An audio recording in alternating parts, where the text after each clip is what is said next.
riffs are too repetitive, the lyrics make no sense. All the songs are B-sides and the cover art's a mess. There's so much here to tear apart. Listen to it for a week, now that week has passed. It's Why I Hate This Album podcast with Tim and Garrett. Hello and welcome to another episode of Why I Hate This Album. I am one of your hosts, Garrett Harvey. With me as always, co-host extraordinaire, Benny to my June, Timothy Richardson. Tim, how you doing? It's been a rough one. This boy, right out the gate, Debbie Downer. Yeah, I'm sorry. I'd like to be positive. Okay. This is going to be a controversial one. I don't think so. Well, let's not get any further before we share with everyone what album are we talking about today. This week we are doing Sugar Ray's third album, 1459, released January 12th, 1999. That's right. And I don't even think I have to ask the question, but I'm going to. Tim, do you hate this album? I do, however. Interesting. There is a very specific scenario in which I still hate it, but significantly less. What about you? Do you hate this album? I do not. However, almost every scenario I do. Unfortunately, in this timeline, I just can't. Okay. I mean, you're wrong. Of course, we'll see. All right. Perhaps I will be the one who, in fact, gets you there this week. We can try to each get each other there.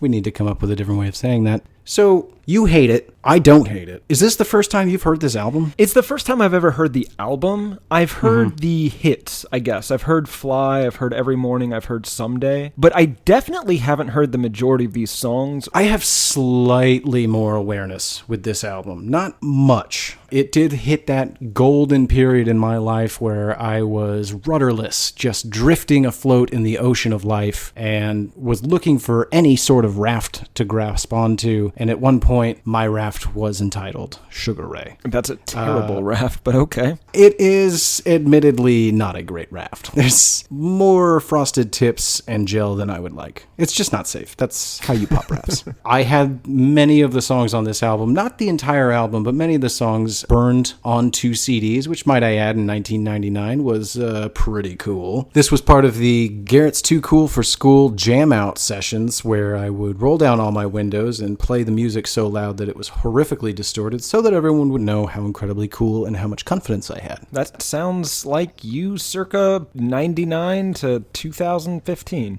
I had a feeling you were going to go way too late on that. 2011. No real frame of reference for you aside from radio play, I'm assuming. Yeah, I assumed that all of their songs sounded exactly like Fly because the other two songs I heard sound exactly like Fly. Okay. Boy, this is going to be a contentious episode. I can tell already. Before we talk about how we feel about the album, let's go back in time. How did we get this band known as Sugar Ray? Okay. This band was founded significantly earlier than I would have imagined. Oh, yeah. They were founded in Newport Beach, California in 1986. It was originally founded by the drummer and guitarist Stan Frazier and Rodney Shepherd, I believe, respectively. And they originally called themselves Tories. Not a bad band name. Better than Sugar Ray. They would later add Mark McGrath, who we will be discussing at length, I imagine. A bassist whose name I don't remember offhand, and Craig Bullock. And I think the bassist is Murphy Karges. That's not a name. I don't believe you.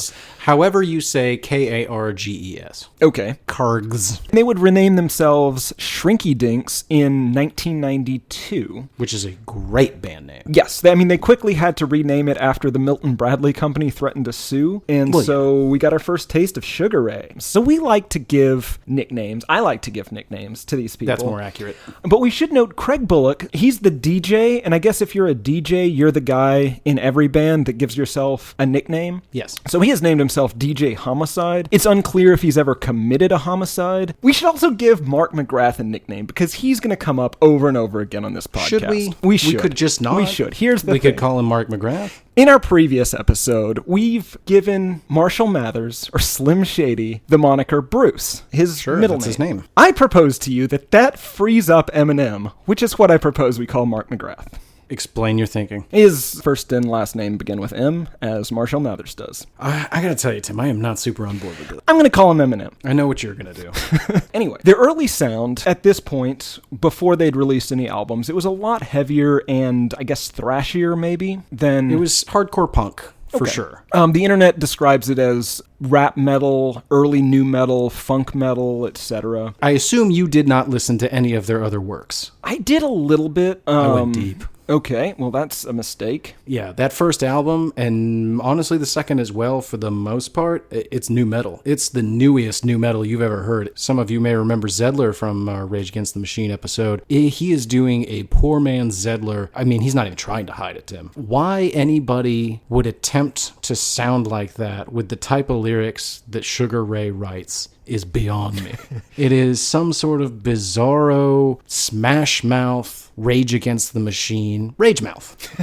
It is Rage Mouth. And their first album, and again, it has the sound that Garrett has been describing here, this rage mouth sound, was called Lemonade and Brownies. It came out in 95 on Atlantic Records, and there weren't any actual, hits on it, but as far as I can tell, it seems to be somewhat respected as sort of an alternative metal kind of album. That's what I read. I don't think that's true. Okay. I didn't read anyone paying it any respect. It seems like something Sugar Ray may have put out there themselves. Did you look at the cover of this album? Yeah, no, it's arousing. Gonna say provocative. It is a woman clearly having sex, but the gentleman is just out of frame. It's Perfect. well, yeah, it's pretty arousing. Their second album, Floored, came out in 97. It maintained their original sound for the most part. There was, of course, the notable exception of Fly. Do you know how many albums this particular release sold? It's crazy. I don't. Oh, it went double platinum. Floored did? Yeah. Oh, wow. Completely on the back of Fly. Oh, yeah. So Fly, complete departure from the rest of their sound, but it quickly became a #1 single. I don't think it was the Billboard 100, but the band got dubbed as sort of a one-hit wonder. And just small side note, we will also be discussing Fly at the Song by Song because that song was included as part of the touring edition for 1459. Ideally, Yeah, we got that a means... special bonus song. But then something happens, and I don't know if the band was driven by radio success or if Atlantic Records just saw the success of Fly and demanded 12 replicas of that on their next album. I have a lot of actual theories about this. Whatever the case may be, they definitely were trying to recapture the success of Fly on numerous songs on here. Yeah, these guys like money, and they understand that to make money, they needed to replicate Fly. But the exact reason why is a fairly important distinction. I base how much I hate this album, the varying degrees to which I hate this album, on the answer to that. So from this point forward,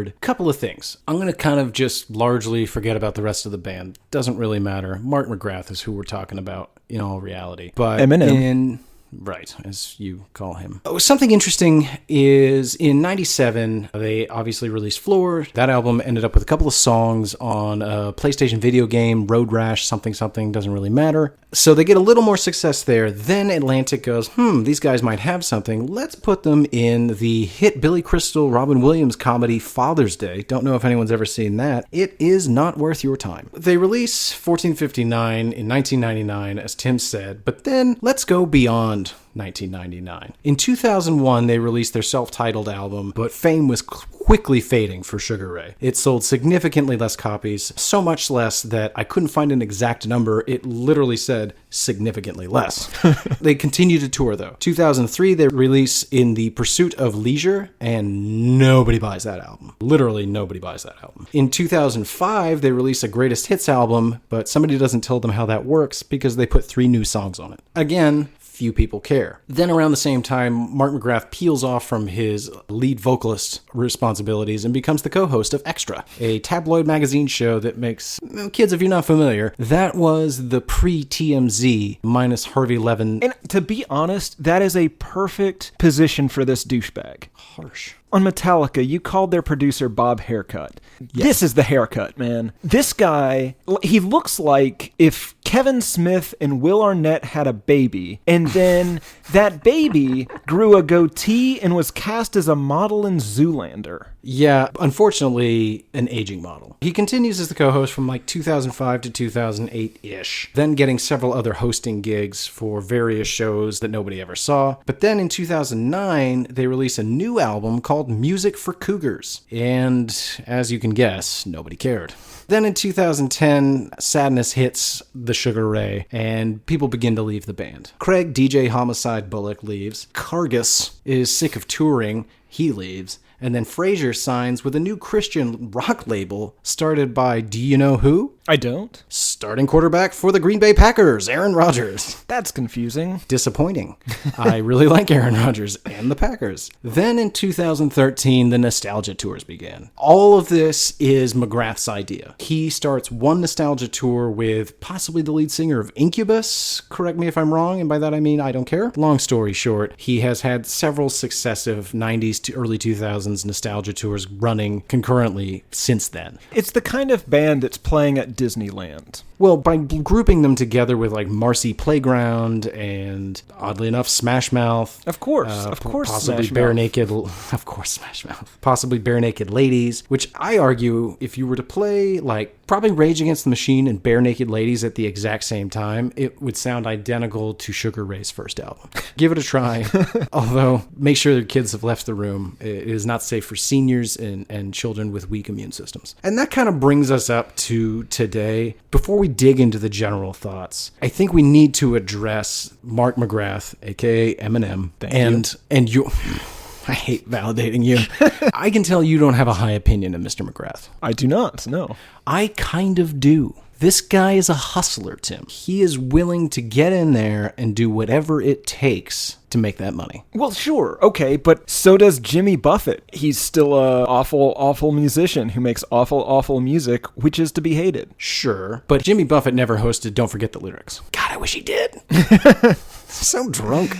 But hosting E, and this is what makes me think that the band is largely responsible for making the decisions to change their sound so dramatically in order to chase that dollar. This band is the Rudy of the music world. Never should have been there, had no business succeeding, and in fact, by all accounts, every music critic and perhaps even the band members knew that they never should have been as successful as they were. Even right there in the title, 1459 is a reference to their 15 minutes of fame and how soon it would be over. That is good evidence that they at least had some sort of sense of humor about themselves. I feel like this whole album is a goof. Yeah, they are daring society to pay them. Sort of. And I feel as though I've crossed the lines here. We're definitely into general thoughts, so let's just keep going. This is the lens through which I view the Sugar Ray. And I agree for the most part. I think there's three possibilities. One, the band is changing their style in an attempt to make money, plain and simple. I think that's a good possibility. The other, their record company is demanding that they do this, and they're doing it completely begrudgingly. So they want to go on making Lemonade and Brownies Part 3, and their record company is saying, no, it has to be Fly or we're not fucking releasing it. It's possible. I don't think so, but it's possible. The other possibility, which if this is the case, I come very close to not hating it, that it is completely a goof. Their record company asked them to do this, or they saw the ridiculous success of Fly, and they're just like, oh, fuck it, let's do that nonsense. And I think there's good evidence for that. One, I agree. The album title, as you mentioned, 15 Minutes of Fame are almost up. The New Direction Parts 1 and 2 that sort of seem to be making fun of the idea of changing their sound so dramatically to be popular. Absolutely.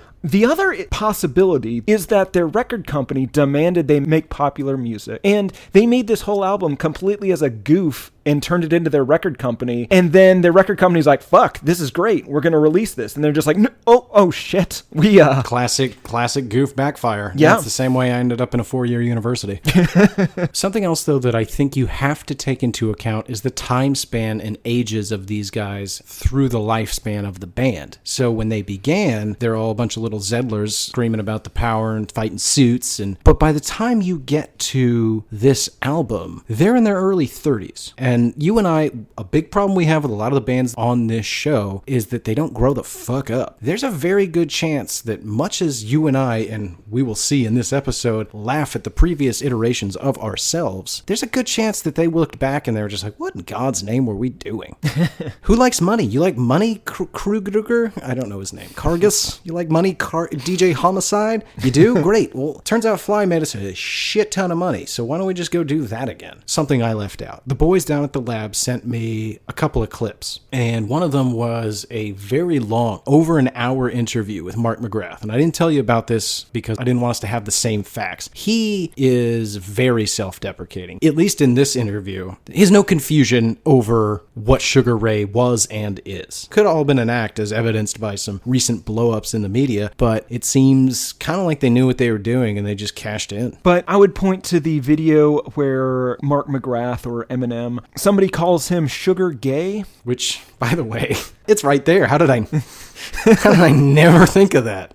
I mean, I guess I don't run around calling things gay, but it's pretty funny. He does not respond well to that. He did not handle it well, no. And that is the recent blowups in the media I was referring to. Right. I called YouTube's media. Yeah, he handles it very poorly. I'd like to think he might have been a little intoxicated or perhaps felt he needed to posture in front of his friends. I don't know. Either way, it does not speak to his character. There is a chance, Tim, that not everyone in the band was necessarily on board. I would not be shocked at all to learn that this is all helmed by McGrath. And he was in a position to say, hey, you don't want to do Fly? I'm getting the fuck out of here. And guess how many records you guys are going to sell? Well, he did sort of do that repeatedly. As you mentioned, he kind of neglected the band to host Extra, at least based on the other band members' description. Oh, really? That's how they felt about it? I didn't see that. He's also been sued by former band members, essentially for being kind of a diva. He would insist on flying first class while he made everyone else fly coach. He would refuse to perform in certain towns. Basically, they sued him for costing the band millions of dollars. They've also accused him of stealing profits from the band. I feel like I just have a very different opinion of this man than you do. Yeah, well, you're swaying me. Tim, you might be getting me there. Yes. Don't get too excited. You always get so excited so early. You gotta pace yourself. Think about baseball. I want to ask, these are all grown men. Why is he handling all of the money? Why does he get to dictate the schedule? I mean, granted, it seems a lot like our relationship that we've worked out here on this podcast. Why? Listen, you have proven yourself irresponsible with your paycheck until you learn to stop buying candy and video games and popcorn. I didn't even know they made that many flavors of popcorn. I will continue to give you an allowance. Maybe this is why you identify so much with this Eminem Don't you character. dare say the next sentence I think you're going to say. Don't you dare call me Mark McGrath. You're Eminem-esque. Eminem adjacent. We'll say that. In another life, if you had started a band called Sugar Ray, you'd be screaming at people on the street right now for calling you Sugar Gay. God, you're right. Right. I want to talk about that video for just a moment before we move on. I found it very interesting. So this kid, he's trying to get autographs, or there's a bunch of people outside of a restaurant as he's waiting for valet, taking photos, and this kid starts shouting Sugar Gay, which is kind of hilarious. Just that he would shout it at a guy. Like, why would he do it? I mean, look at him. I want to shout Sugar Gay at him so much. I don't know. Those tips aren't frosted, but that's they not were. the hair of a grown... No. I mean now. Oh, in the video, covers, they're not frosted, but that is not a grown man's haircut. Absolutely not. What was interesting in that video to me was that McGrath gets in his face, starts shouting, what are you going to do? What are you going to do? Like a middle school child. The guy basically backs down terrified because he's about 1.5 feet shorter. Am I wrong, Tim? In that scenario, should you find yourself shouting Sugar Gay at Mark McGrath and he gets furious and shouts, what are you going to do? The appropriate answer is antagonize you to the point at which you strike me, and then I'm going to live in your house. Absolutely. Folks, I want that extra money. That's right. Folks, if you're hard up for cash, go antagonize a celebrity until they strike you. It's incredibly lucrative. The Why I Hate This Album podcast is recommending that only as a joke. We are not We cannot endorse that you actually do that. Good catch, Tim. We should also talk about, real quick, the producer for this. Did you look up anything for him? No. Complete blind spot here. So David Kahn, Kahne. Sorry. I would prefer you stop doing that in the future. So he has co-writing credits on many of these songs. He was a huge producer in the mid to late 90s, early 2000s. He's only been on one album that we have discussed so far. But I think when I tell you which album that is, it will make a ton of sense to you. Smash Mouth? Is it Smash Mouth? It's not. It is Sublime. He produced the self-titled Sublime album. No, that fits. It fits. If you look through the writing credits of this, on at least half of these, he's a co-writer in addition to being the producer. I think that he has a very big hand in shaping the sound of this album. Oh, for sure. And if you look at the other albums before this, even if they wrote all of these songs themselves, there's no way in hell they would have been able to put it together in such a manner that it would be so easily consumable as this album is. Sure. And by that, I mean just super generic. And in weird ways, kind of like 50s and 60s pop. Yeah. Can you name the genre that would encompass any of this? No. Okay. No. What? So I think what you're asking is, what type of music is this? Yeah. Yeah, I have no idea. All right. I have. I don't it's either. not rock and roll. It's not alternative. It is not reggae. It is not nu metal. Is it pop rock? Is that a thing? It's sort of a category that Smash Mouth inhabited too. And in fact, to be honest, I mixed this band up in my head with Smash Mouth for maybe the past 20 years. How? What does that even mean? You thought they sang the same song? If you would have given me a selection of 3 Smash Mouth songs and 3 Sugar Ray songs, I don't think I would be able to tell them apart. Wow. Yeah. Now, I will say Mickey McGrath's got a way better voice. Sort of. He's definitely smoked. Somebody once told me the world is okay. You gotta stop doing keep that. doing that till you agree. He has admittedly smoked far less Pall Malls in his time. Not none. No. Far less. No. He definitely has a better voice, but the music, I think that stylistically they are similar. It does not fit into any genre. Much as I was cast adrift socially in the early aughts, as was popular music, it didn't really fit anything. You were sort of a Sugar Ray yourself. What does that mean? You were sort of adrift. You didn't know who you were. Yeah, I had where you were going. Didn't care for people calling you gay. That's also true. Yeah, absolutely. I was constantly changing my personality to whatever I thought would be the most socially profitable. Yeah, God. Socially profitable is pretty great. That is not something that somebody who is not a sociopath can come up with. Listen, you have to stop publicly accusing me of sociopathy. You have to stop demonstrating it publicly. I don't have to do anything. I will cut you. Yeah, see? Should we get into the song by song? We are a ways in. Yeah. Song number 1, New Direction.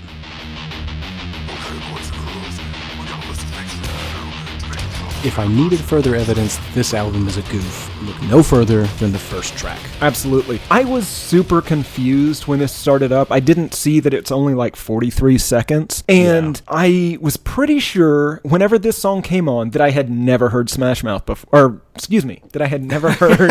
That's going to keep happening, by the way.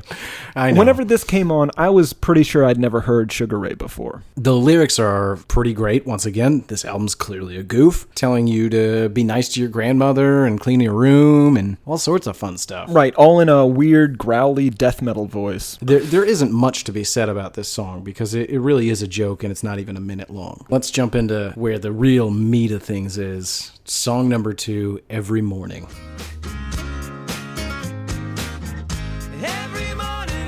This is more of the Sugar Ray that I was expecting. This is classic Sugar Ray. Can I take you on a little ride through these lyrics? Let's look at the second verse first. We'll kind of memento this thing. Second verse seems to be about his girlfriend cheating on him and him not really doing anything about it. The lyrics are, every morning there's a heartache hanging from the corner of my girlfriend's 4-post bed. I know it's not mine, and I know she thinks she loves me, but I never can believe what she said. What I think the song is about is this chick allows him to come over and bang her, and then she also may be banging some other people too, but that's cool as long as she keeps banging him. Yes, but he does refer to her as his girlfriend. It seems that's like true. He's more invested than she is. The first verse says, every morning there's a halo hanging from the corner of my girlfriend's 4-post bed. I know it's not mine, but I'll see if I can use it for the weekend or a one-night stand. Did you look into the word halo? This blew my mind. I won't steal your thunder. Let the listener know what this song is singing about. There have been several interviews, several Twitter posts, some contradictory. The main thing thing the band has said is that the halo mentioned in the song is both a reference to an angel's halo as well as a condom. The ring That's what I read. at the base of the condom, right? And I just assumed it was a rolled condom. so I agree. However, it's hanging on the corner of the girlfriend's four-post bed, right? Ugh, so is it a used condom? See, and that's what I thought. There's really no other conclusion because you can't hang a rolled up in package condom on a bed. Not to my knowledge, no. Okay, so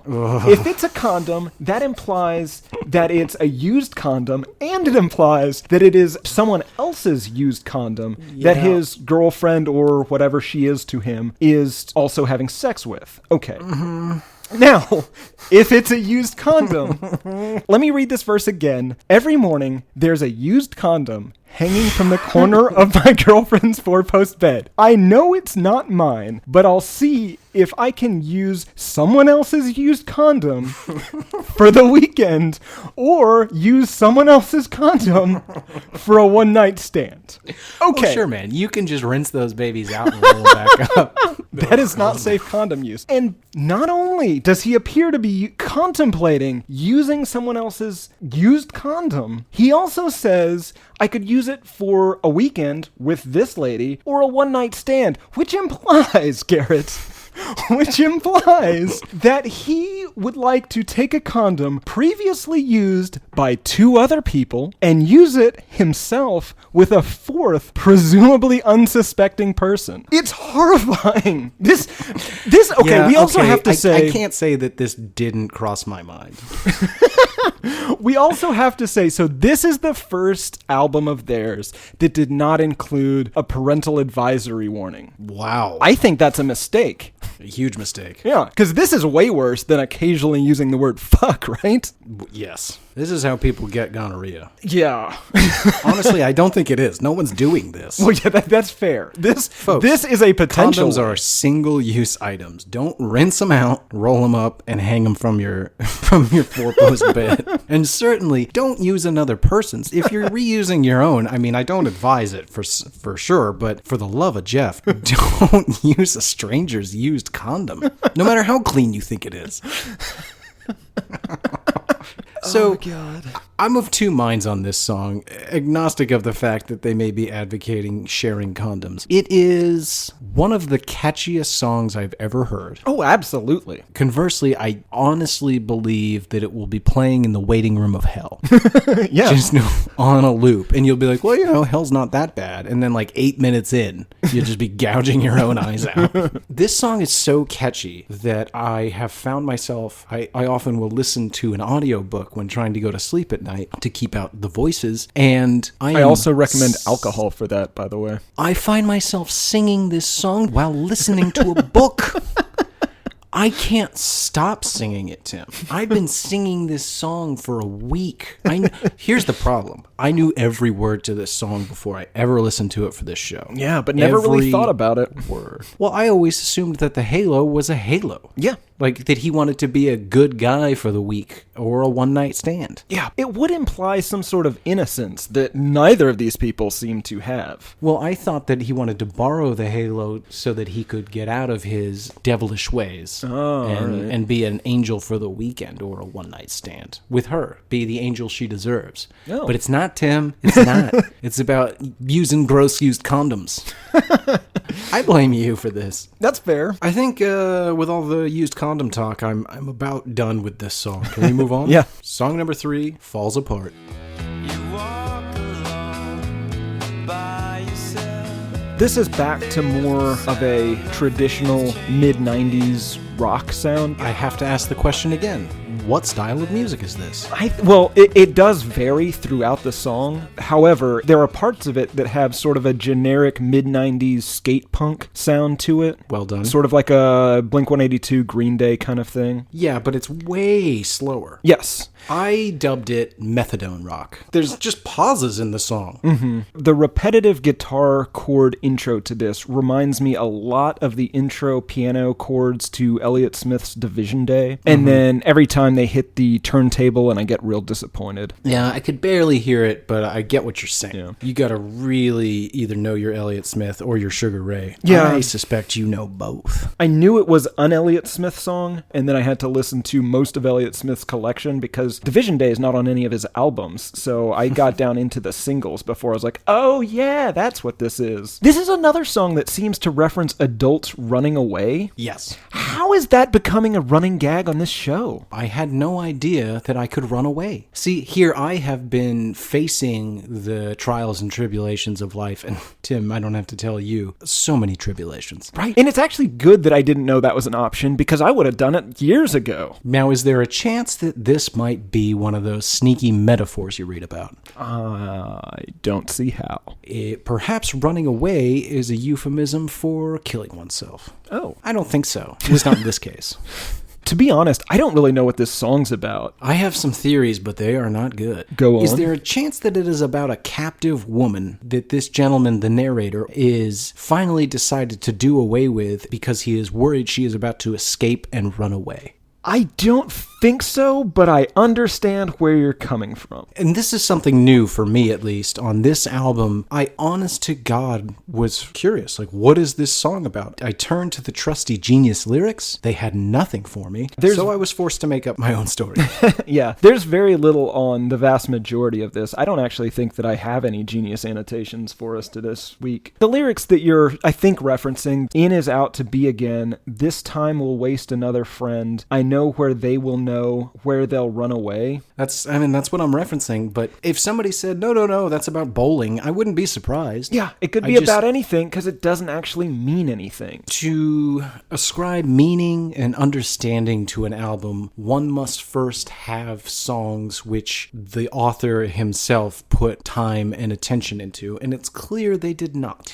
Except for the songs that they do sneak things in that seem to have meaning, but those are all fucking horrifying. Yeah, and we'll get there. Yeah. Well, we've gotten there a little bit. If anyone remembers, they're singing about using used condoms. Yeah. Song number 4, Personal Space Invader.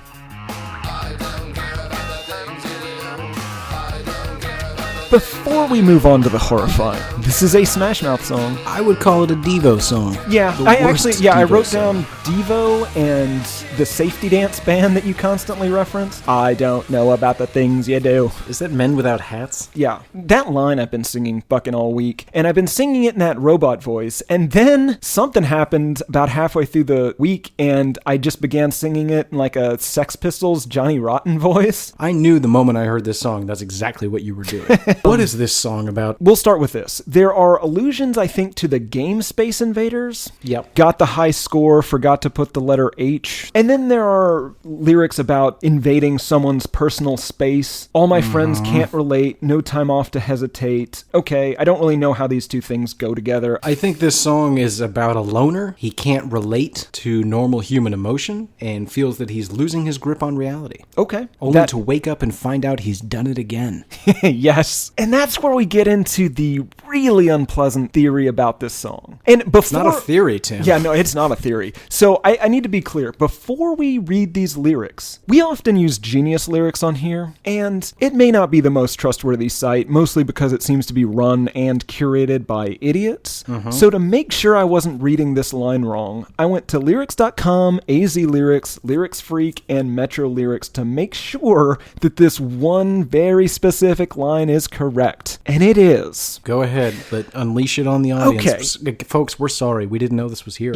This is 4 lines here. And now let's think of how we met. All the illegal pictures on the net. Remember how we taught you well, and that your playground is the gates of hell.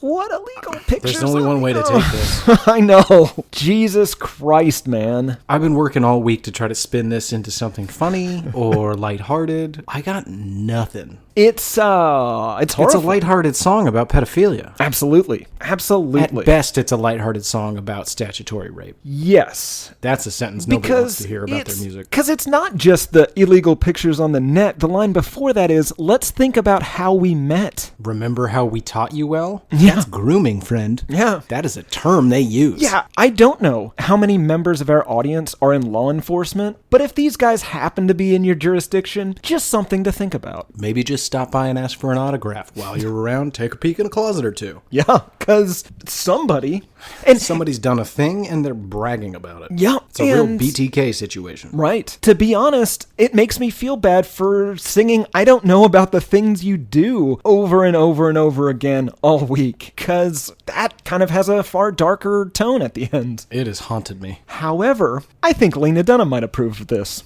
Well, she's made her feelings on that pretty clear. So if you guys don't know what we're talking about, and I'm not going to get into horrific detail here, but Miss Dunham has been surprisingly lax when it comes to topics regarding abuse towards younger people. Miss Dunham on this topic is not to be looked towards for guidance. She is a bastion of hope and light in this modern era of toxic masculinity and the patriarchy. Yeah, in so many ways. Absolutely. Except for one. Exactly. Well, also the racism. Yeah, that part is a little curious. But this one, we got her on record. And the We Hate Album podcast does in no way endorse anything being stated in this song or Miss Dunham's opinion regarding these facts. Typically, we do look to her, but in this instance, we must turn our backs. Sorry, Leans.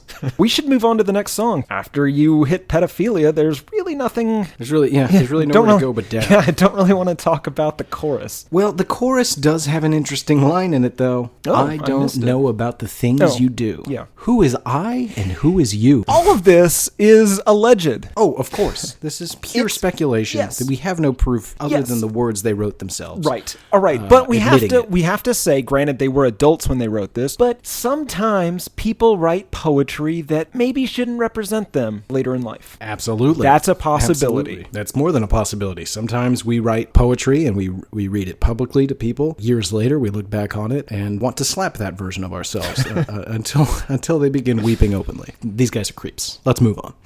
All right. Live and direct, track 5, featuring KRS-One.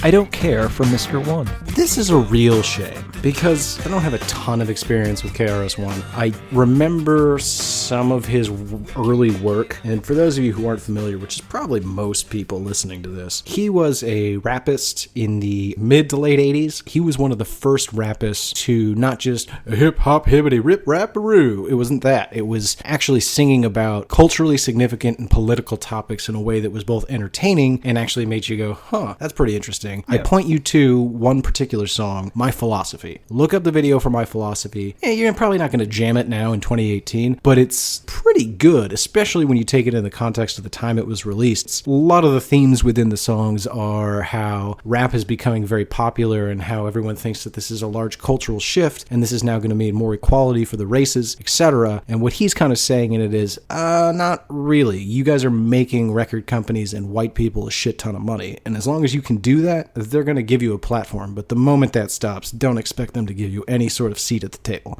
And he's not wrong. However, the early 90s to late 90s KRS-One is basically exactly what you're hearing in this song. If you listen to him on early Sublime, through this point, it's a lot of like, there's record scratching, and then he's like making noises. He's breathe boxing, basically, as you've coined the term. Boxing. There's no real substance to what he's doing here. There's no reason for him to be on this song. Exactly. If anything, it only made me sad for him that he was on here. And to your point, most of what he's doing isn't even words. Speaking of words, I believe it is this song that opens, not necessarily the first line, but it opens in the first stanza with, "We can make it on your old man's money." Mm-hmm. Right? Never on mine. Right. For those in the audience that are big Hall & Oates fans, which I assume is 90 to 96% of our audience, real oat heads out there, there's no way to hear this without thinking of Rich Girl. Now, Tim, I have a feeling you might not be as familiar with Rich Girl, so I will give you just a few. You can rely on the old man's money. You can rely on the old man's money, whereas Sugar Ray has, "We can make it on your old man's money." They had to know. Every person who loves Hall & Oates, and by loves I mean is even remotely familiar with, is going to draw that correlation. And maybe they didn't. It doesn't really matter. My point is, let's listen to some Hall & Oates. The only other thing that I think I have to mention about this song is the goddamn record scratching and turntabling. The outro made me want to kill somebody. What's great about the record scratches is is that I know how much you hate them,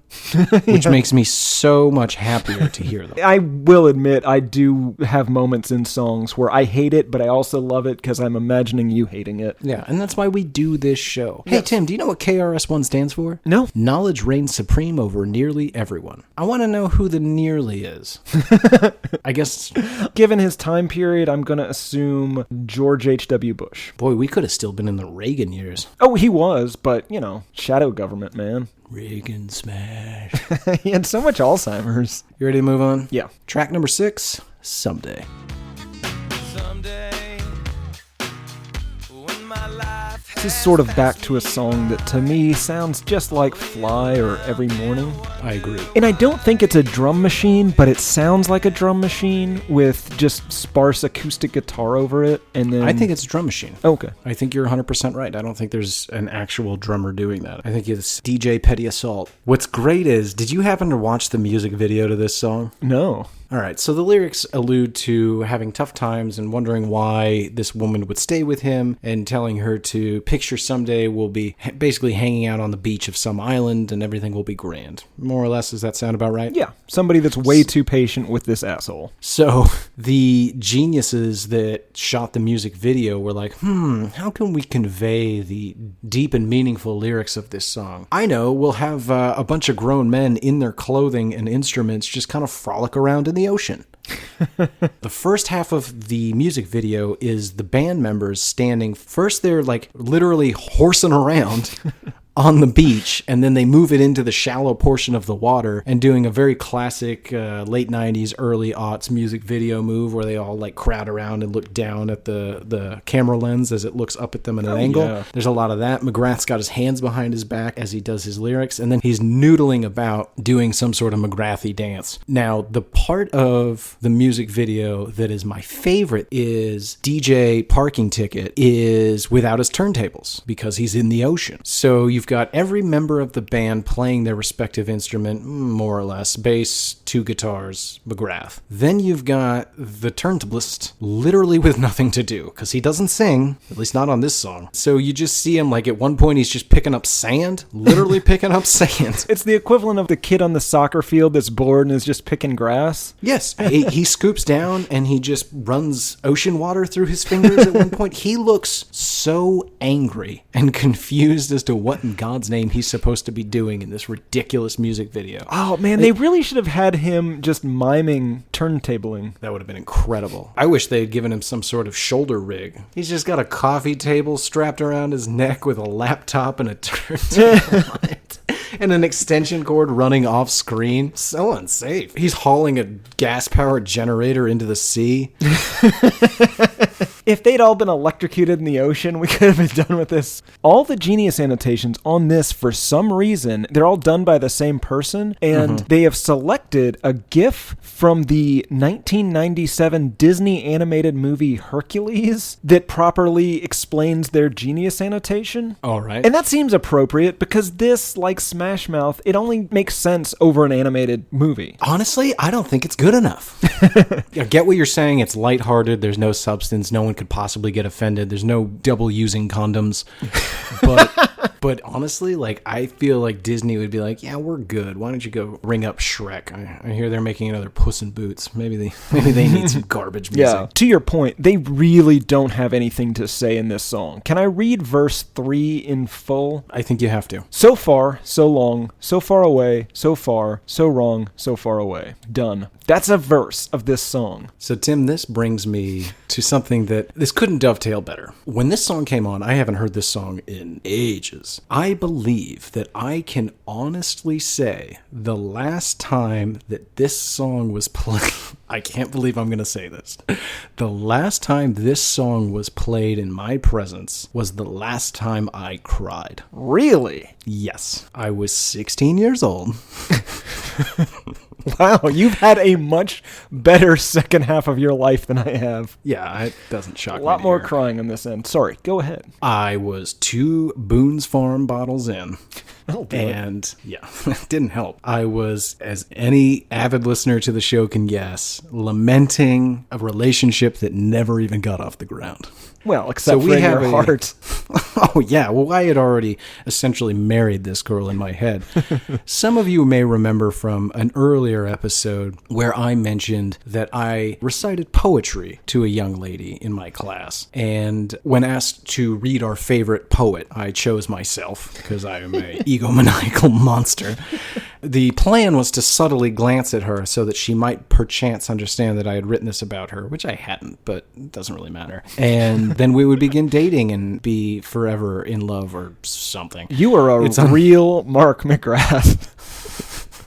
Hey, Tim, guess what? You're headed for a slap. You're headed for a big slap. I'm going to slap your face. Don't call me Mark McGrath. If you slap me, I'm going to swat you. What's the difference? Oh, swatting is whenever you call in a fake hostage situation at somebody's you will get house. shot as well. Not while I'm at your house. Right. As I've established, I recited poetry to a girl that was not super into me. What I did not divulge is part 2 to the story. So this same girl, whom I should point out I didn't subtly glance at. I think the term is I fucked. It is, yes. I then, 2 weeks later, purchased a very expensive watch for this girl's birthday that I had no business buying a girlfriend, a long-term steady girlfriend, let alone a veritable stranger.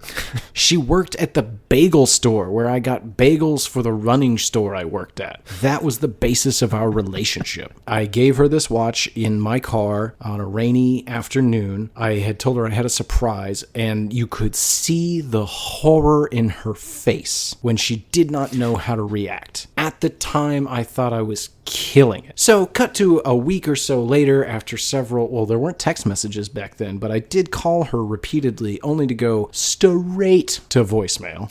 Probably had to call the old phone company and get that number blocked, and was drowning my sorrows in, as I mentioned, some Boone's Farm, as you do as a 16 or 17-year-old with limited options or experience in life. And this song came on. When I was listening to this album for this show this week, all of this came flooding back, and it brings us to our latest new segment on the show. That poetry read to this girl is sitting next to me right now. I have selected a work that I composed at the age of 16, maybe 17. God, I hope it was 16. And I'd like to read it now because I feel as though it could have passed the very lips of one Mickey McGrath. May I? Please. Entitled, I Admire from Afar. I look, I see, her eyes meet me, but a glance is all I get. I search for things that few even look for, and see what no one sees. Every step, wave, smile, and gesture, the smallest toss of her hair. The only other thing I notice is she doesn't even know I'm there. My Garrett. God.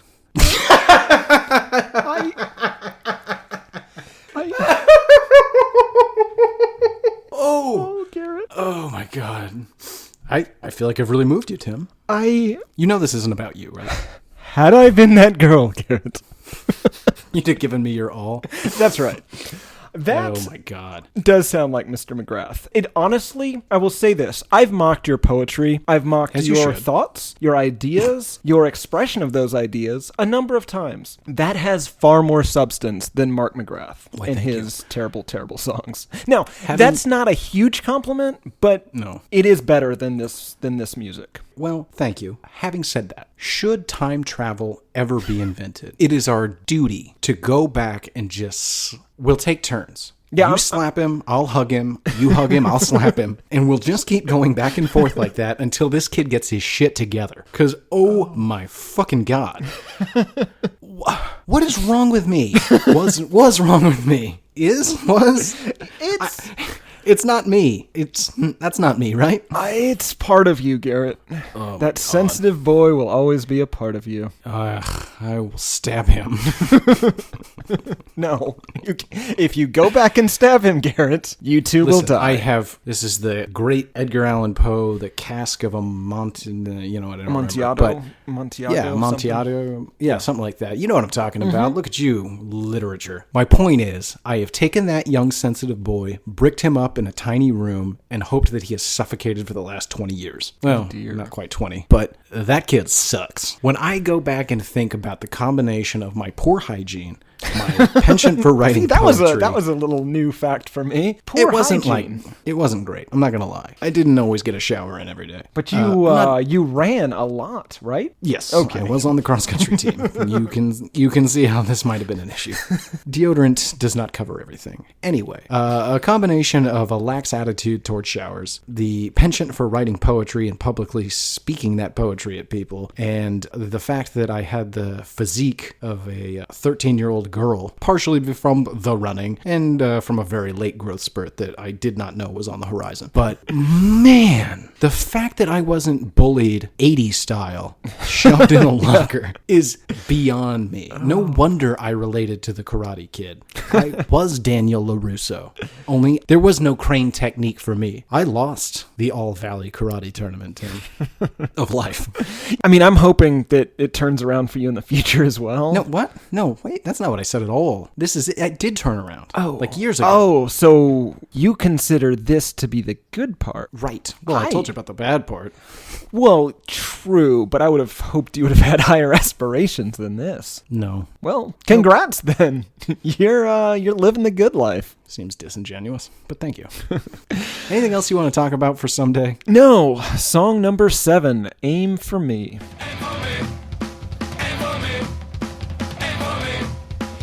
This was featured... Aim for me. Are you doing it? Aim for me. Exactly. Yeah, you see what I'm doing.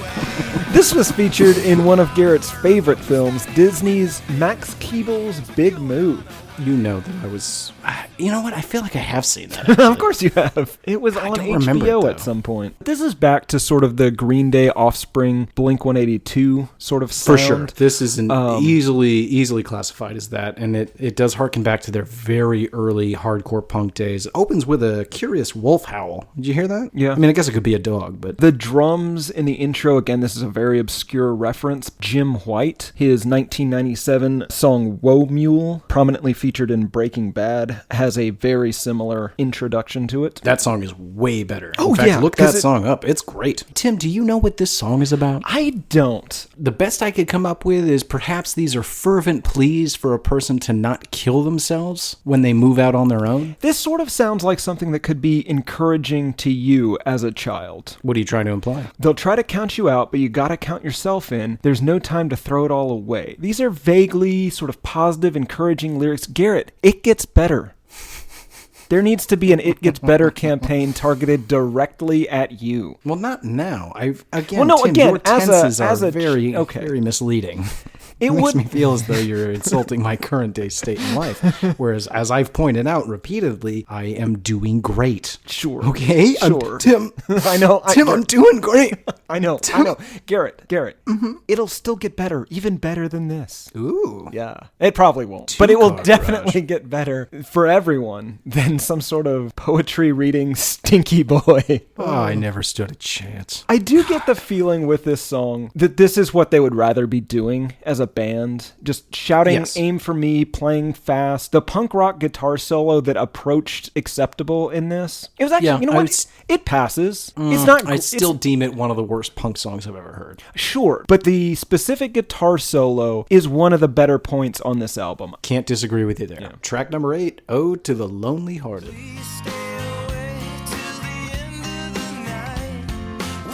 I hate to keep asking it, Tim.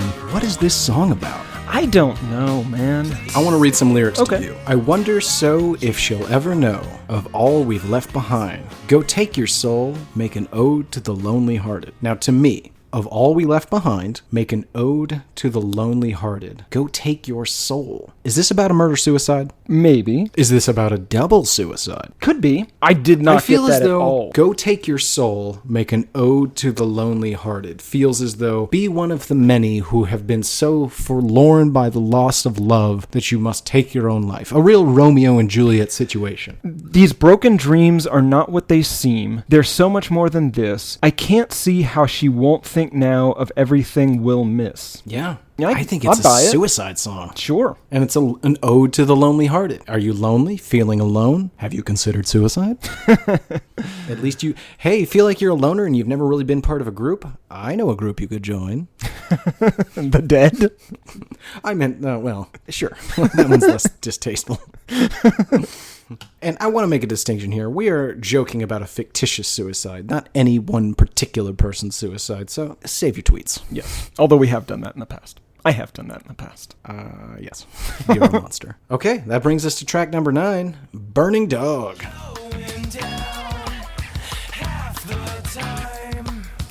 This is the second song on this that I kind of got a little bit of a Sublime feel from. It's got that April 26th, 1992 intro, whatever. Oh, yeah, so it sounded like a police band. Boy, here's something you don't say much. Sublime does it so much better. That is accurate. Once again, I'm going to ask the question. I know I sound like a broken record. What is this song about? I have a theory. It doesn't have much to say. I'm super glad that it doesn't seem to be literally about a burning dog. I'm thrilled to hear that. Which after every morning in Personal Space Invader seemed like maybe a possibility. Oh, I'm putting nothing past these guys. I think this song is about the military-industrial complex. Let me explain. Take a man and leave him on a mission. Take a man and leave him on a shelf. This is about the armed forces and how it uses its people to send them out on missions and then tries to just place them back on a shelf until we ask them to come and kill in the name of our country again. But in a Devo voice. Well, yeah. Take a man and leave him on a mission. I say all that to say, I have no idea what this is about. But that's the best I could do, and that's way more effort than they put into it. We are at peak filler here. Oh, yeah. And maybe that's something we should address here. As usual, we have hit the chaff of this album. And guys, I think even Mark McGrath, a.k.a. Eminem, a.k.a. Mickey McGrath, a.k.a. The Mick, would... let's not be stupid. I think even he would admit we didn't give it a lot of thought. Their most substantive song is about a guy reusing a condom. Track number 10, Even Though.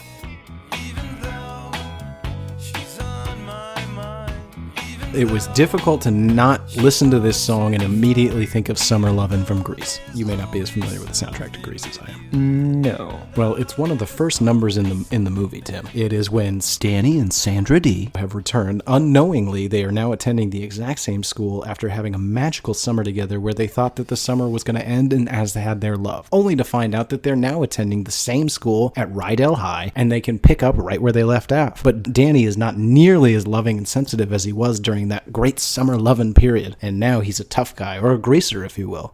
God damn it. So, I know we don't talk about it. I know that that's true. I know we don't talk about it. I'm so scared that I'm losing you, even though she just stopped trying, even though I can't stop crying. So, on this one, it seems, if this is the sequel to Every Morning, this is whenever he's actually confronting his feelings about the fact that his girlfriend is, in fact, having sex with multiple other people and not bothering to clean up their used condoms. Yeah, that's as good a theory as any. I don't think we need to belabor it, do you? No. Let's move it along then. Track number 11, Abracadabra, originally by the Steve Miller Band.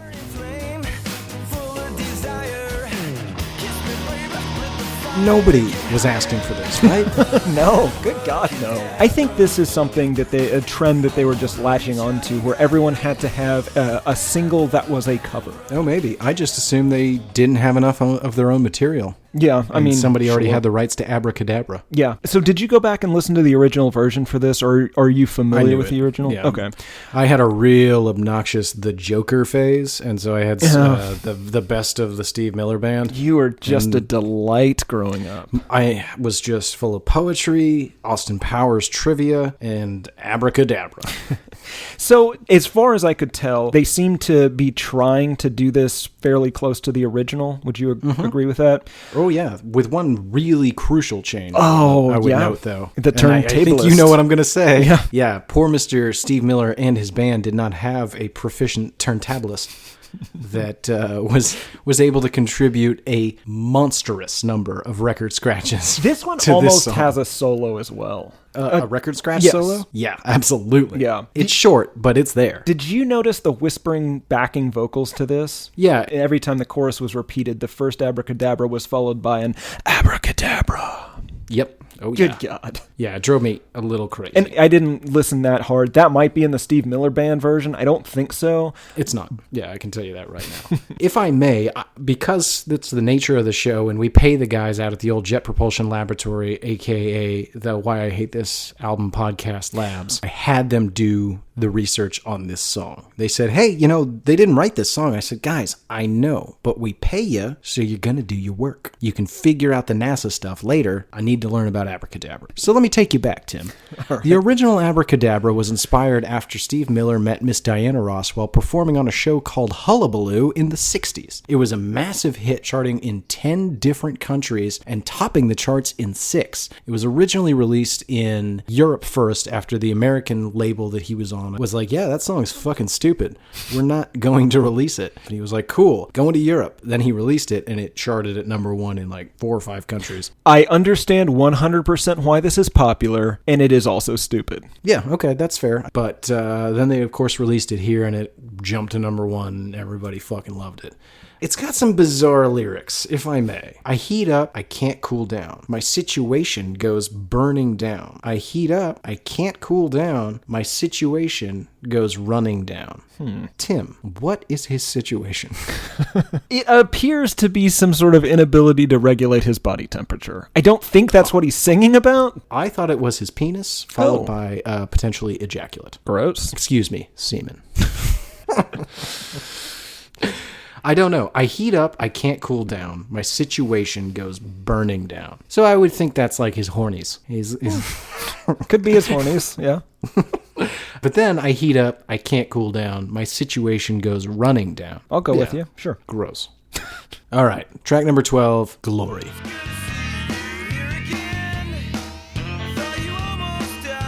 This song was also featured in American Pie, and that seems to be a strange recurring theme on this show as well. Yeah, I think that this song is one of the, if not the only one, that lightly harkens back to their nu metal glory days. I put it as if though Smash Mouth and Rage Against the Machine had a baby, and that baby is hideous. Okay, Sugarmouth. They begin the song with the lyrics, "It's good to see you here again, thought you almost died," and then they never explain what that means. This could have been an interesting song. Yeah, I think it is still interesting, but again, because the lyrics are so all over the place, I've been forced to try to draw my own conclusions, and none of them tell a pretty tale, if I may. Now I know they're gonna take my glory, okay, from the ones I left behind. And I know they're gonna say they're sorry, but I'll never change my mind. Everybody's gonna find me out. I'm going down this time. Everybody's gonna know about the mess you left behind. This man is leaving victims around the city, right? I like to think that these lyrics are about the fact that everyone will someday find out that Eminem, Mark McGrath, the Mixter, is a musical fraud. He has no talent. See, but he wears that on his sleeve. That's true. Almost celebrates it. He is taunting you. As I put it earlier, they are daring you to buy this record. Now I know they're going to take my glory.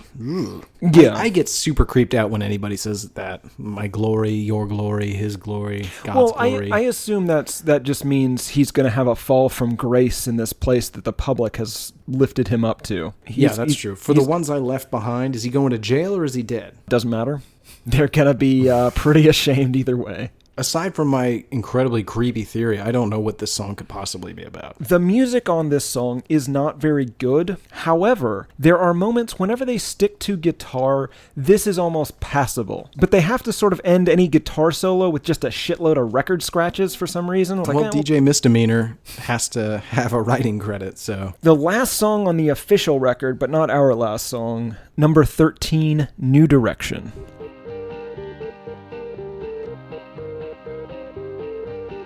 There's almost nothing to address here. It is essentially, from what I could tell, it's just Someday played on a calliope. Yeah, it sounds like circus music. And I think that was the point.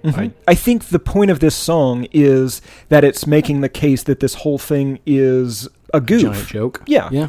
Unfortunately, the unpleasantness featured doesn't go along with that to me. Honestly, I don't know if this episode's been the same since we got to that song. It has cast a shadow over this entire second half of the episode because we don't know the kind of man we're dealing with here, but what he's willing to openly admit in song lyrics does not point to a trustworthy gentleman. I thought it was funny that they're playing, am I wrong, is it Someday? It sounds like it. It's kind of hard to tell. For whatever reason, it's played really low in the mix. So, let's move on to our bonus song. As you pointed out at the beginning of the episode, there was a special edition of this album released only to people that attended Sugar Ray concerts, and it featured not only some alternate versions of these garbage songs, but it also had the hit single Fly. So we decided, why don't we just reference it here, and then we never have to talk about it again. Excellent. Song number 14, unofficially, Fly.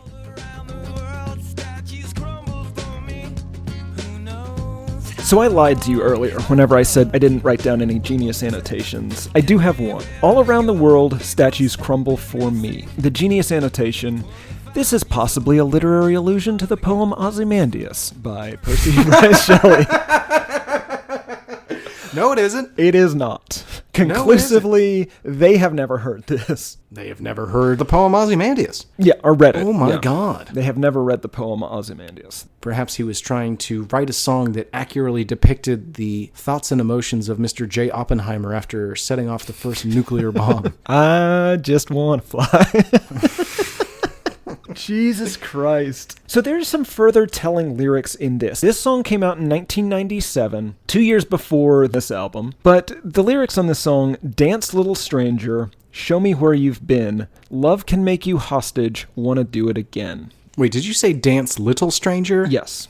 That's not the lyrics. Is it not? Genius Lyrics has steered you wrong. I believe it says dance a little stranger. No, you know what? I think you're right. Ugh. Yeah. My theory here is that they were testing the waters and no one stopped them. So they're like, we can make Personal Space Invader. That's fine. Oh my gosh. Can you all right, I'm sorry. Read the lyrics for me one more time. Dance little stranger, show me where you've been. Love can make you hostage, wanna do it again. My goodness. Yeah, I want it to not be the case, but it seems to be the only conclusion here. There's nothing on here that's remotely interesting except for the parts that are frankly horrifying. That's not the position you want to be in. He makes a lot of references to his dead mother on this that wasn't dead at the time. Yeah, he does. You are right. 25 years old, my mother, God rest her soul. And she also assures him that there's no reason to think about the starting or the end. You'll find out for sure. His mother, she told him so. Just frost those tips, get some sweet barbed wire tattoos, and go frolic in the ocean with your friend. That is a recipe for a really terrible human being. I couldn't agree more. I believe that the My Mother, God Rest Her Soul is a sample, or at least a part taken from a different song. Wouldn't shock me. There's a song, Gilbert O'Sullivan's Alone Again Naturally, but I believe that line is from that song. You're right, it is. It's still a weird thing. We've had requests for this album. I don't think anyone is expecting any of the revelations we have on this. But guys, first of all, we do the heavy lifting. Well, the boys at the lab do the heavy lifting, but we sift through their findings. We take credit for their work. Right. And most of them are interns, and we are not legally authorized to give college credit for anything, so I don't know why they keep showing up.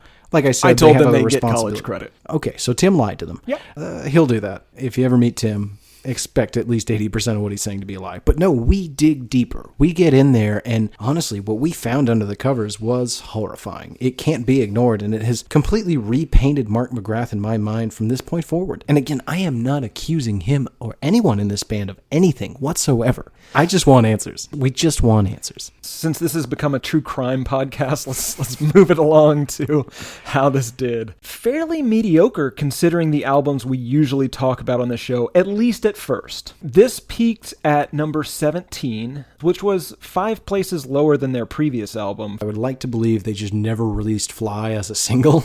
Yeah. And they're just like, you want that fucking song? You gotta buy the garbage. It did eventually become their best-selling album, though. It made it to 3 times platinum, so good for them. What are you, fucking Canadian? Triple platinum is how America says it. 3 times platinum. I was not born here, Garrett. Yeah, that's for fucking sure. To be honest, I found it pretty difficult to figure this out because society as a whole has said, fuck these guys. Yeah, I think that all across America, Sugar Ray albums are being used as coasters. Nobody wants to admit that America went through a Sugar Ray phase. Hell, Sugar Ray might not want to admit they went through a Sugar Ray phase. That's probably why Mark McGrath keeps hosting things. How this was received by critics. Pretty well. 3 to 4 stars on average. See if you can pick up a common thread in these professional reviews. NME referred to the album as a hellishly difficult record to hate. David Brown of Entertainment Weekly said, it's genuinely hard to hate Sugar Ray. It seems like a hostage situation to me. Right. Where they've got a gun to their head with someone telling them to be positive, but they just can't not use the word hate in their review. They all kind of were just like, God, I want to hate it. God, I want to hate it. But I just can't. And that's kind of where I started. And I don't want to spoil the end of the podcast, but we'll see where I ended up. All right, well, what did the man on the street have to say about the album? Overall, Amazon reviews 3.8 out of 5 star average. Honestly, that feels almost right. 72% of people gave it 4 to 5 stars. The vast majority of the negative reviews are just bitching about the change in sound and calling them sellouts, and saying that this isn't up to the amazing body of work that constituted their first 2 albums. Many of the positive reviews mention Eminem's sexy cheekbones or otherwise attractive facial region. I think he looks like a leather Muppet. If Troy McClure were a real person, yes. It might be Mark McGrath. Yes. The first review here was written by somebody who escaped a cult in 2009. Good for them. The title is, I waited 10 years to review the whole album. I used to have Every Morning on a cassette single. It's actually a good song, but I was involved in a church that frowned on secular music, so I threw it away. I can only say that you shouldn't allow church or anyone to dictate the life you lead. Only God has that right. I know that this was the real breakthrough for the group, but it still rocks. They do a better version of Steve Miller's Abracadabra, and I regret all the years of trying to live up to being a good Christian and abstaining from secular music, because not all of it is bad. You just have to make the decision for yourself if it is something you can listen to and enjoy, or if it was going to affect you spiritually. 4 stars. I take it back. He's clearly still in a cult. He's just not as observant. Strict cult. Yeah. You heard it here first, folks. Jesus approves of Mark McGrath. Church doesn't, Jesus does. The next review, Very Eclectic Mix is the title. Sugar Ray seems to have many sides to their music, and this album showcases their eclectic talents. I am usually wary about buying any CD that isn't a compilation of songs I already know I like. Like Tom Petty, Sugar Ray's entire album sounds great. I don't have all their albums, but I plan to. There's a lot to work with here. We'll work backwards. First of all, why is he comparing this to Tom Petty? Unclear. Okay. Number 2, I typically only purchase albums in which it's a collection of songs I already know and like. So I don't know if he's saying... What is that? I don't know if he's saying he literally only buys like compilation albums, so like the wow, I can't believe this is music, or whatever the fuck those things are called. I don't know if he's saying that. Movie soundtracks? Yes, could be. Or if he's saying he only buys an album if he's already very familiar with it. If you only ever listen to music that you already heard, isn't that sort of a closed loop? This EI fellow is a conundrum. No, he's not a conundrum. He's an idiot. You're a conundrum and an idiot. Canidiot. You fucking canidiot. This one I don't have the title for. Got lost. That's fine. Wow. Sugar Ray is known for being a band that likes to be a little wacky and different and have fun. This album proves it. I am a huge fan of Mark McGrath, and that is why Abracadabra is my favorite track. It's a cover version of that 80s song, and it's exactly the same, except with more spice, and it's ooh so sexy. Prow. If you don't already own 1459, don't make any other purchases until you do. Sugar Ray rocks. Don't make any other purchases. Yes, that's right. Do not buy food. Do not buy medicine, water. If you don't have gas for your car, if you can't make it to Sam Goody, you know then what? You're walking. Absolutely. Yeah. Good advice. I mean, I will say I don't agree at all with anything they said. So I have 2 more reviews. I'm just going to read the intros to both of these. Okay. You're going to read them back to back? Yes. Review the first. I am a huge music fan. I listen to Backstreet Boys, Spice Girls, 98 Degrees, Britney Spears, Shania Twain, and NSYNC, but none of them is as good as this album, 1459 by Sugar Ray. I listen to the CD over an hour a day. Next review. What? What? It's a 40-minute album. Yeah, they listen to it multiple times per day. But not twice. Not twice. 1.5 times. All right. Next review. Along with Smash Mouth, Sugar Ray took the better ideas from their biggest hit, Fly, and ran with them. This result is fun, winning beach party album. Sure, some of the hits have been overplayed, but I'll take Every Morning over La Vida Loca or Mambo No. 5 anytime. If you like screaming, phony, cathartic ranting and raving telling you to kill anyone you don't like, then skip this CD. If you like music that can be attached to a great time you had in 99 or any other time, then this CD is for you. I'm sorry, I need to back things up just a moment. What was that about ranting and raving and murder? If you like screaming, phony, cathartic ranting and raving telling you to kill anyone you don't like, then skip this CD. Do you think that's a reference to other acts at the time? I think everything else they listed, like Lou Bega's Mambo No. 5, I don't... Now, it's been a while. 1, 2, 3, 4, 5... No, you know what? I don't think there's a part of the Lou Bega Mambo No. 5 in which he instructs you to murder anyone. I think it's just things that were happening at the time. But I was struck by both of these reviews, how every band they referenced, they're not rock in any way. Of course this band stands out to these people. I think I would rather listen to Shania Twain.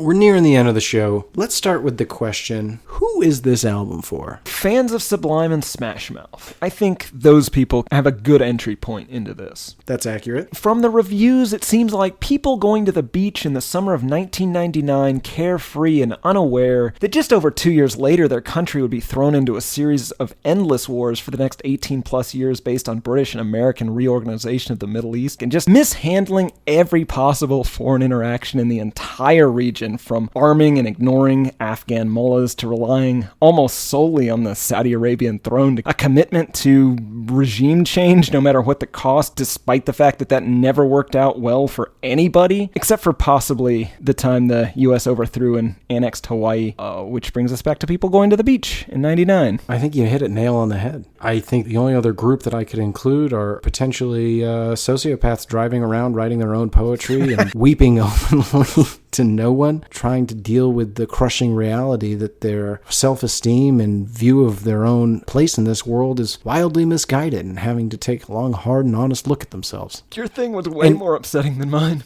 And also enjoy pool parties. Yeah. All right, Tim. Any other final thoughts on this album? The music is bad. The singing is bad. The lyrics are... Is the singing bad? I think so. I mean, I don't enjoy it, but I don't know that I could call it bad. I think that he is capable of singing fine-ish. Okay, sure. The lyrics... super manufactured. Yeah, the lyrics are... But lazily. Yeah. Like Gwen Stefani, pretty manufactured, right? Yeah, but she's... Put together.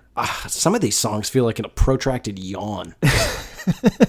Looking at you someday. The lyrics are repetitive. They're largely about nothing except for whenever they're about things I don't think we should bring up again. Mm-hmm. What if this is the case? What if their record company, Atlantic Records, demanded singles? They demanded another Fly, and they said, okay, we'll do that same song, but we're going to write it about using other people's condoms and child pornography. Oh, maybe. And then the company was just sort of a sneaky middle finger to the man. Yeah. Yeah. God, that would make me like this album more. It would certainly make those troubling lyrics slightly less bad, but certainly still in poor taste. Yeah, it would definitely bring this up a notch in my book. Yeah, it would firmly move it out of the confession column and into more of the poor taste column. Yeah. For the purposes of ceremony, I have to do it formally. Tim, do you hate this album? Yep, still hate it. What about you? Do you hate this? God, I'm really torn. Here's my problem. Illegal pictures on the net. I hate that song. That's for sure. Here's my problem. I need to know how self-serious they are, and there's no way to know. Can I half hate it? I mean, sure. I at least half hate it with a 90% chance of hate in the future. Fair enough. I will never listen to it again. This has ruined me for this album. You know what, Tim? I'm sorry. I have to say it. I hate this album. Yes. There are I cannot tell you how triumphant I feel when I am able to change your mind on one of these. That is awesome. Good. I'm being blinded by nostalgia and thinking back to the good old days when I was openly weeping in front of strangers while intoxicated on fermented wine about a woman that never had any interest in me whatsoever for the reasons previously mentioned. Yeah, I fucking hate this. All right. I hate it. God, I hate it. I want to smash something. You know what?